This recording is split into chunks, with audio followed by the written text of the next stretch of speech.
Hey there, today I want to step back and do an unproduced video talking big picture. I mean, really big picture. I want to talk about an opportunity that Washington, D.C. and Beijing are squandering. Not an opportunity for China or the United States, but an opportunity for the entire world. I've wanted to talk about this for really the whole past 2 years, but I have trouble sort of finding the words about it. And because COVID has been such a tremendous catastrophe, it's a horrific thing. We're talking about, I think, millions of people dead now, over 700,000 in the United States alone, millions of people dead worldwide. I think well over 10 million at this point, depending on whose figures you check. What's crazy about this is that it's also an opportunity. It's an extraordinary experience that the world is having together, like all at the same time. Like everybody in the United States, in the world, everybody in the world across divides of nationality, income, race, creed, color, what have you. For the past year and a half, or almost 2 years now, we've been having exactly the same experience. And that's such an extraordinarily powerful thing. And it's not just that we're having the exact same experience in terms of, oh, it's a pandemic. There have been worldwide pandemics throughout history, but we've also reached a level of parity as countries. For sure, there's vast inequality in the world, but there is less on a country-to-country basis, on the context of the entire human race. There's less inequality than there has ever been. If you think back to great pandemics in the past, you think of course, the Spanish flu. I'm not sure. Do we still call it that? I guess Europe is I guess Spain is a European country, so we're not too worried about being unwoke about that. But yes, the great influenza of 1919, that was something that was because the world had been connected to the degree necessary to make a truly horrific and quicker than any other point in recorded history. Pandemic, yes, I mean, there was vast mortality. It was similarly experienced everywhere. But at that point, I mean, most of the world was still divided up into empires. You had subject peoples. Now we live in a world where all countries are independent, I mean, to a degree, but a hell of a lot more independent than they were 100 years ago. We are at a technological level where we can actually face something like the pandemic. Countries like South Korea and Australia showed that you could actually defeat this.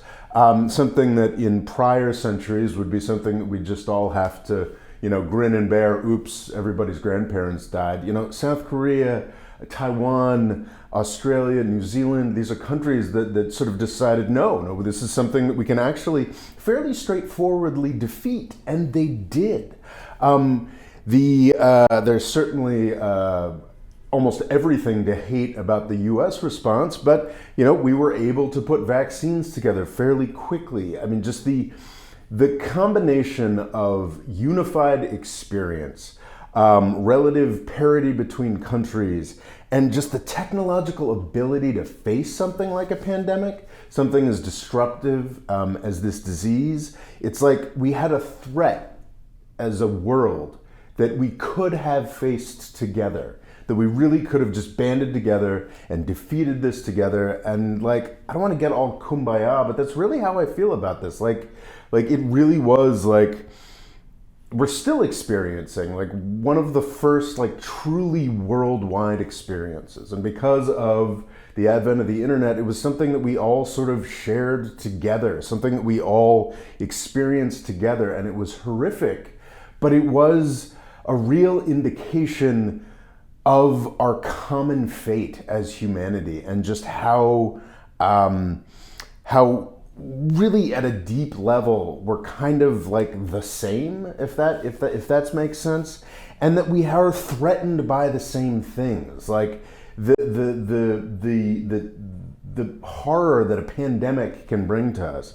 And let's be clear, the coronavirus, as damaging as it has been, is a minor thing compared to things that are likely to come down the line, whether it's over the next decade or over the next century. The threat that pandemics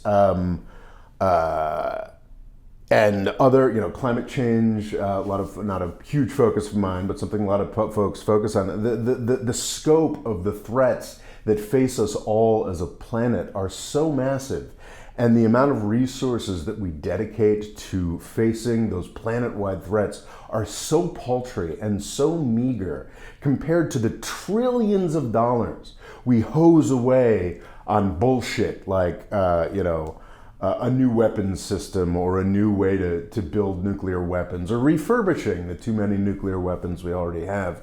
This really should have been a wake-up call for the world, the coronavirus. And I think for a lot of people it has been. I think for a lot of people in the world, and I think that as the years go on, we'll see more and more how much of an impact this had in sort of leveling the playing field. Yes, of course, like differing pandemic responses have underlined inequalities, but like 100 years ago during the Spanish flu, nobody would have even thought it was weird or inappropriate that, vastly more Indians were dying. I think during the Spanish flu, the most impacted country was India, because in addition to all the disease, they had, malnutrition and British imperial neglect, and, it was truly nightmarish there. But like that isn't even something that someone would have thought about. Whereas today, like we recognize the injustice that, everyone in the US can get booster, and I'm not sure everyone in the US can get booster shots, can get their third vaccine before many people in the world have had their first.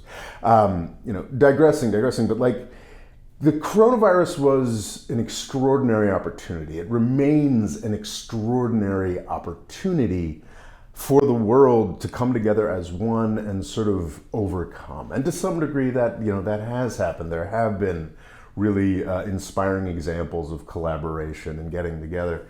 But the world's two leading countries, China and the United States, though both have in their ways, of the people of China, the people of the United States, have both in, their own ways contributed to fighting the pandemic. But their governments, Beijing and Washington, D.C., are doing their damnedest to squander this incredible opportunity. I mean, can you imagine if there were leadership in the United States and China that were capable of banding together, of like seeing common goals and common problems, like how... Well, for one thing, coronavirus would have been over. Like if we'd had competent, collaborative, honest leadership in Beijing and Washington, D.C. Towards the end of 2019 and the beginning of 2020, coronavirus would be something that's like barely remembered. But what's most frustrating to me and has just been bothering me the most in recent months isn't just the disappointments of like Trump and Xi Jinping and now Biden, and still Xi Jinping. It's not just the petty disappointments of just how crappy each of the government's responses were. It's the way that both of these governments are actively working to smash this idea of a common problem or a common human planetary response to anything. What's most struck me about U.S.-Chinese relations over the past year is like how desperate they are in the face of this extraordinary planet-wide pandemic, how desperate they are to reassert their infantile obsession with military competition with each other. Competition doesn't have to be such a bad thing.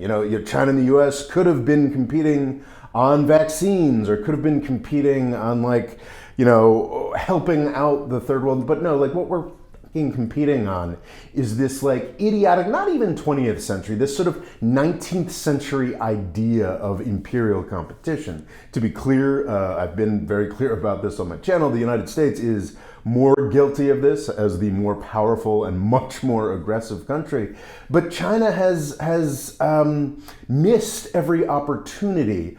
As I said, Donald Trump was the biggest opportunity for China since Pearl Harbor.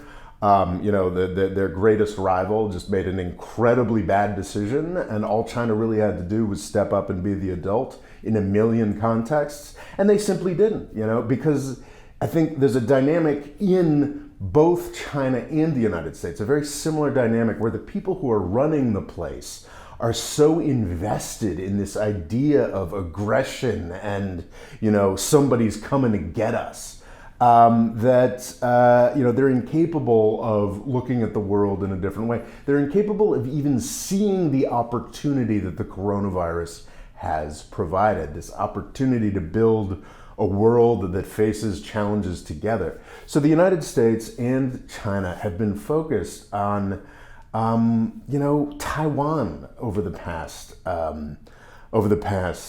year to an extraordinary degree. I mean, it was revealed earlier this month. It blows my mind that we're not talking about this constantly in the United States.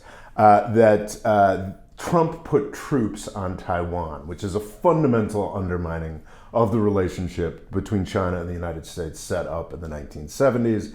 China's reactions can be seen in some degree as a reaction to that. But it's just infuriating. It's infuriating that we're still focused on this, that we're still thinking about this ridiculousness. Taiwan and China have a very fraught relationship.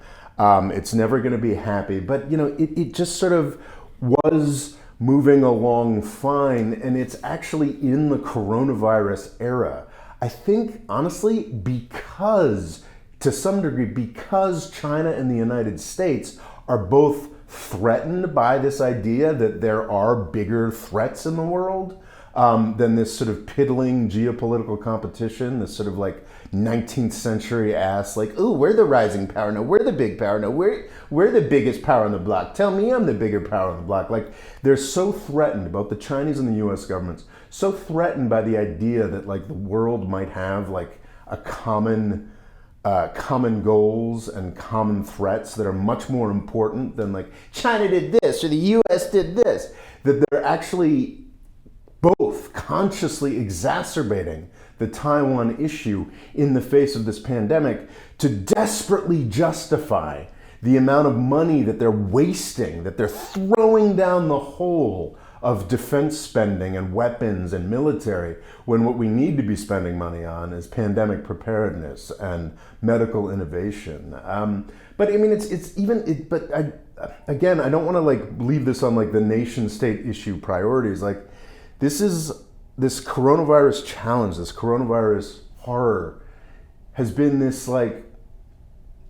it could be, and it might be, a step in human evolution. I don't mean physically or anything like that, but in the evolution of the institutions and the approaches that govern the world. It could be this big step forward, and I feel like most of what we look at in the news is a bunch of weapons manufacturers, interest groups, and the politicians that work for them. I'm including Xi Jinping in that, as well as obviously every United States politician, bar a very small selection.